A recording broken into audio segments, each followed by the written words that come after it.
UP के भदोही में एक मुस्लिम शख्स ने अपनी बेहद कीमती जमीन रामलीला मंच के लिए दान कर दी है। यहां 1932 से हो रही रामलीला को अब स्थायी मंच मिलेगा। अब आजादी के बाद 2026 से नई जगह पर भव्य रामलीला आयोजन की तैयारी चल रही है। उत्तर प्रदेश के भदोही से सामाजिक सौहार्द, आपसी भाईचारे और गंगा जमनी तहजीब की तस्वीर सामने आई। गोपीगंज क्षेत्र के बड़ा गांव में देखिए एक मुस्लिम शख्स ने, जो कि पेशे से दर्जी हैं, उन्होंने रामलीला जैसे धार्मिक आयोजन के लिए अपनी पुश्तैनी जमीन दान कर दी। मुस्लिम दर्जी ने साबित कर दिया कि भारत की असली पहचान धर्मों के बीच सौहार्द और आपसी सम्मान में ही निहित है।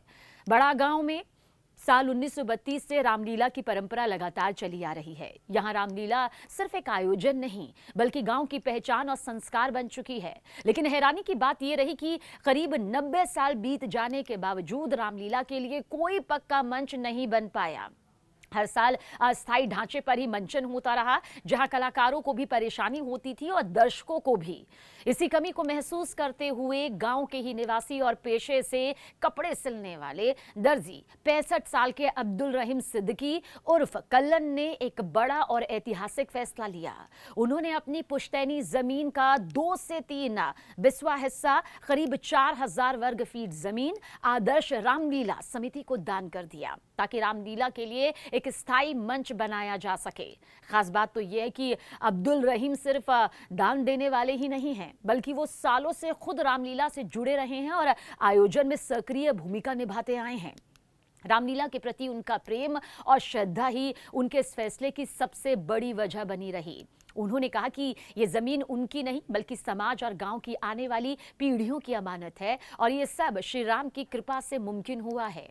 अब दान की गई जमीन पर स्थायी रामलीला मंच का निर्माण भी शुरू हो चुका है। इस मंच पर कलाकारों के लिए कपड़े बदलने के कमरे, सामान रखने की व्यवस्था और दर्शकों के बैठने के लिए बेहतर सुविधा होंगी। रामलीला समिति के सदस्य विनय शुक्ला के अनुसार विधि विधान से पूजा अर्चना के बाद निर्माण कार्य शुरू किया गया और साल 2026 से रामलीला का आयोजन इसी नए और भव्य मंच से किया जाएगा। और शायद यही भारत की असली आत्मा है, जहां धर्म की दीवार नहीं बनती, बल्कि सेतु यहां पर बन जाता है। भदोही के बड़ा गांव से उठी ये कहानी सिर्फ एक जमीन के दान की नहीं है, ये उस सोच की कहानी है जो कहती है कि आस्था का कोई मजहब नहीं होता और इंसानियत की कोई सीमा नहीं होती।